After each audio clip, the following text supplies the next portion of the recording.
Hello, everybody. Welcome. So, today I wanted to talk about interpreter trauma.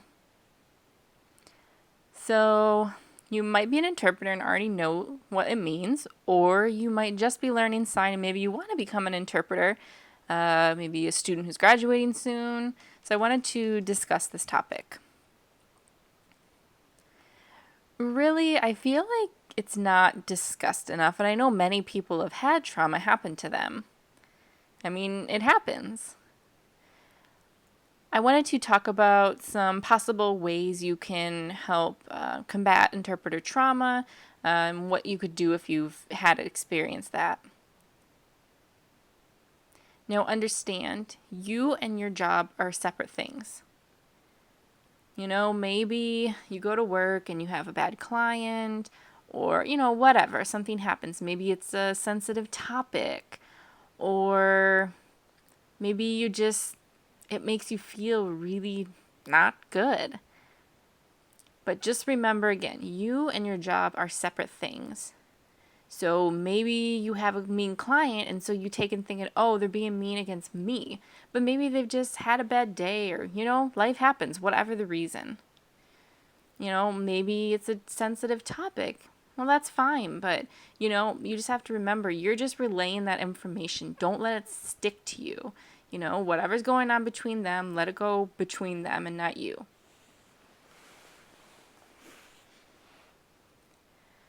So I want to talk about self-care. So whatever happens, you're done with the job for the day, you need some sort of self-care. You could go home and maybe take a nice bath, set up some candles, maybe some music, or read a book.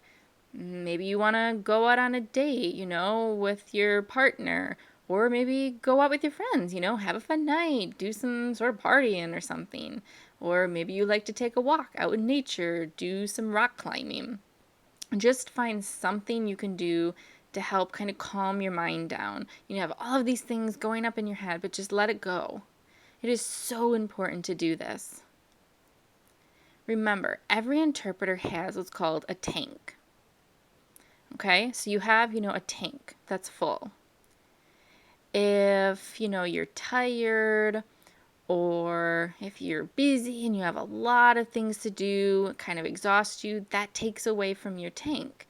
So now you go to an assignment and maybe it's traumatic or you have a bad client or a sensitive topic, and that really depletes your tank to empty. And then that's when trauma can happen, and that's not good. So that means whatever things you do, you need to make sure you're still taking care of yourself so you have a full tank. If you go to an assignment and whatever happens, bad client, whatever, all of those things, all of those hits can deplete your tank, but you still have some left in there. And that means you can still get through the assignment. And that's so important. So, the ways that you can fuel up your tank, you can make sure you're eating right, you're exercising, sleeping enough. And I know sometimes you can't. Maybe you have baby children, lots of things to do, but whatever. Just try your best. Try your best to really take care of yourself and have a full tank. Another possibility is you can, depend on your teamer. If you happen to be working with somebody else interpreting, maybe it's a tough client. Maybe you don't understand them, or you don't understand the topic, or it's a really sensitive topic for you. Maybe your team already knows a lot about the topic, or they've worked with this client a lot, or they don't think the topic is really that hard. But you can kind of depend on them, say, hey, can you help me out? And that's important, to work together. That's what a team is for, to help support you. Now, that doesn't mean you're going to fully 100% depend on them and not do anything, but some support is great. Another idea is to have either some sort of mentor or just somebody that you can talk to confidentially and kind of, let out feelings or talk to them about tough situations. It could be just one other person, like a mentor, or maybe your boss or a coworker, or you can work in a group.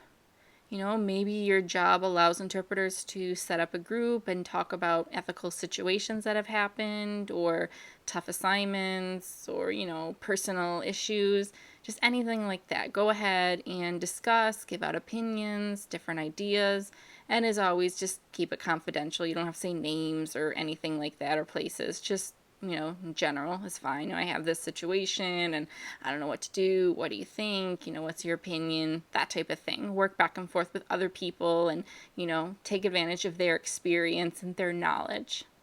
It's really important. It's important to have the knowledge base of knowing if you can or can't handle a situation. Maybe at the sight of blood you pass out. Well, that's traumatic for you. Or maybe your parents or a loved one, a family member, a friend just passed away. So if you're going to go to an assignment that's discussing death or specific family members, things that could be depressing, maybe you wouldn't be able to handle that well. And you just have to realize, I can't do that assignment. And that's fine. You can go ahead and back out. Or if you happen to get an assignment you were unaware of, or maybe you work in VRS and you never know what comes up, and then all of a sudden something happens and it's starting to feel more traumatic for you, you don't want that experience, meaning, call somebody to come and switch you out. You can back out of the situation. If you're not feeling it, you can't interpret right. A traumatic experience won't allow you to be successful with your client. So you just kind of have to have that knowledge of can or can you not do something. And remember, if something traumatic happens, if you do self-care, you can, talk with other people about it, your co-workers, a mentor. But if it's really something serious, really that traumatic, go and talk to a counselor, some sort of therapist. There's no shame in that. It's important, interpreters are involved in so many different types of situations, and a lot of other people aren't involved in that type of, variety of situations. And so sometimes it can be very personal. It's very intimate, the things that you have to witness, and that can stick to you. It happens. So if you're really feeling you need to, go to a counselor, go to a therapist. They're always confidential. They can help you try and figure out how to get through, whatever the situation is and whatever those internal problems are. And again, it's just really important that you try to take care of yourself. Don't let traumatic experience stick to you. If it happens too much, then you're going to get sick of it and you're going to burn out. You're going to feel like you don't want to do it anymore. You're too overwhelmed. You're like, oh, I don't like interpret anymore. It's too depressing. And you're going to start to hate the profession. And, there's so many interpreters that go through this and they put up with it and then they get burnt out. And they don't want to interpret anymore. And it's unfortunate because there's so many good interpreters out there. But they're done. So please take care of yourself. It's really important. Maybe you feel like you're the only one and nobody else, your friends, your coworkers don't understand you. Oh, they're all happy and they seem like they're doing fine. Or maybe it's just me, but it's not true. So many interpreters have had traumatic experiences happen and they keep it inside and they don't say anything. And it's really unfortunate. So you make sure you take care of yourself, okay? Okay, well, hopefully the video is helpful for you guys. It's given you some ideas, if something happens, a traumatic experience, or ways to prepare yourself to avoid traumatic experiences. If you enjoyed the video, please click the like button. And if you haven't subscribed, please subscribe. I'd appreciate it.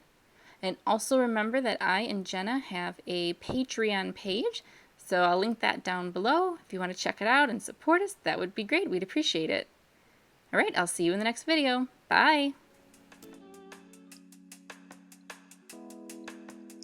So, during the post-silent film era, it was unfortunate. It was not a great time for deaf people because as an audience, now the films were